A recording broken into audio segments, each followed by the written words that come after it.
उन्होंने कहा कि who will be the next CM, तो उन्होंने कहा what ever high command will decide. ये सिद्धरामैया बोले, बगल में डीके शिव कुमार बैठे थे और वो मुस्कुरा रहे थे। 3-4 बार उनसे पूछा गया, उन्होंने डीके शिव कुमार की तरफ इशारा भी नहीं किया, ना नाम लिया, कुछ नहीं, हाईकमान विल डिसाइड।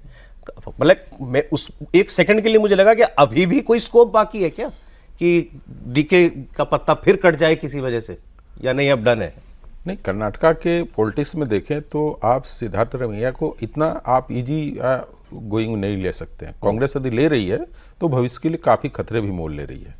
ठीक है, मैनेजमेंट के हिसाब से महाराष्ट्र की सरकार भी बचाया था डीके शिव कुमार ने, वही नहीं अहमद पटेल को राज्यसभा में भिजवाया था उसने, सारे विधायकों को उठाकर लाए थे, स्मृति ईरानी उनके अगेंस्ट में थी, लेकिन 2 ही 3 वोट का डिफरेंस था, लगा कि कांग्रेस उठेगी, उनको ले। मैनेजमेंट के हिसाब से डीके शिव कुमार ठीक है, लेकिन जिस तरीके से भाई कांग्रेसी न होते हुए भी जब इन्होंने जेडीएस छोड़ा था सिद्धारमैया ने, तो एक बड़े वर्ग को साथ लेकर आए थे।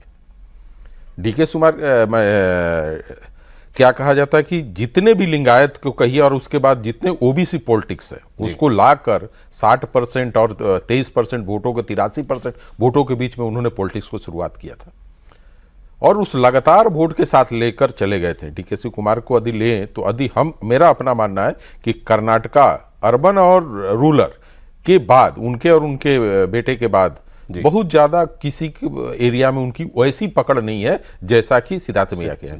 तो राजनीति यहां से शुरुआत करनी है डीके शिव कुमार को कि हम उस पॉलिटिक्स के बाद, पारिवारिक पॉलिटिक्स के बाद किस तरीके से राजनीतिक और जनता के बीच पॉलिटिक्स करेंगे, और उसमें सबसे बड़ा कोई रोड़ा साबित होगा सिद्धारमैया होगा। ये तो खैर ये आज का कोई घटनाक्रम आज का ही है, तो इसलिए शुरुआत हमने ऐसे की। मैं तो उसके आगे की बात करना चाह रहा था कि अगर आप ये देखें, एक तो पहले हमने केरल की बात की, तमिलनाडु की भी बात कर लीजिए जो नया अलायंस किया है, और इसके अलावा तेलंगाना भी है, राज्य है, केरलम है, कर्नाटका है। इसमें कोई क्रेडिट हम राहुल गांधी को दिया जाना चाहिए कि नहीं दिया जाना चाहिए?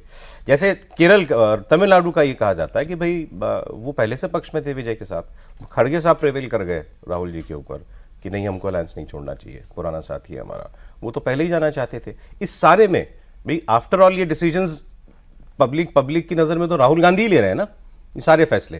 भाई फाइनल मोहर तो उन्हीं की लगी, उन बैठकों में तो राहुल दिखते होते हैं खड़गे साहब के साथ, प्रियंका तो वो होती नहीं है, ना सोनिया जी होती हैं। राहुल गांधी का स्टॉक कुछ बढ़ रहा है कि नहीं बढ़ रहा है?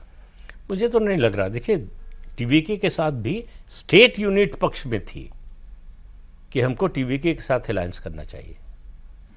राहुल गांधी छोड़ने को डीएमके को तैयार नहीं थे। मैंने उल्टा पढ़ा कि राहुल गांधी चाह रहे थे और खड़गे नहीं चाह रहे थे। नहीं, राहुल गांधी और विजय के अच्छे संबंध है, दोनों जो है, दोनों के बीच कम्युनिकेशन अच्छा है, लेकिन राहुल गांधी को लग रहा था कि इतना लंबा साथ है और वो दबाव डाल रहे थे डीएमके पर कि जो है सरकार में शामिल करिए, राज्यसभा की सीट दीजिए। उसके लिए डीएमके सरकार के लिए तैयार नहीं हुई, राज्यसभा सीट के लिए तैयार हो गई। लेकिन स्टेट यूनिट पूरी तरह से इस पक्ष में थी कि हमें टीवीके के साथ जाना चाहिए अगर पार्टी को आगे बढ़ाना है। नई पार्टी है तो हमें सीटें ज़्यादा लड़ने को मिलेंगी, आगे भी फायदा होगा, और एंटी इनकम्बेंसी जो है डीएमके की उससे पीछा छूट जाएगा जी। लेकिन जो है आखिर में फैसला हुआ कि डीएमके के साथ जाएंगे। देखिए, पार्टियों का कॉम्बिनेशन, मतलब गठबंधन में अदल बदल होती रहती है, लेकिन जिस तरह से जितनी जल्दी किया आपने डीएमके को, जैसे आपने छोड़ा, मुझे एक महाराष्ट्र के नेता का याद आ गया। विलासराव देशमुख मुख्यमंत्री थे, उनको दिल्ली बुलाया गया, सोनिया गांधी के यहाँ मिलने गए और वहाँ कहा गया कि आप जाके इस्तीफा दे दीजिए। वो नेताजी विलासराव देशमुख के सबसे खास माने जाते थे, उनको भनक लग गई, एयरपोर्ट पर उनको छोड़ दिया और आ गए और बाद में गए मुंबई।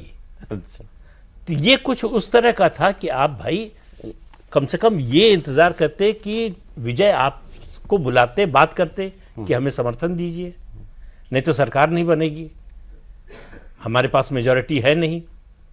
और हम पहले वो कह चुके थे कि आइडियोलॉजिकली हम जो है कांग्रेस के ज़्यादा नज़दीक है, तो उसका एक आधार बनाते और जाते तो डीएमके को ये कहने का शायद मौका न मिलता कि पीठ पे छुरा मार दिया।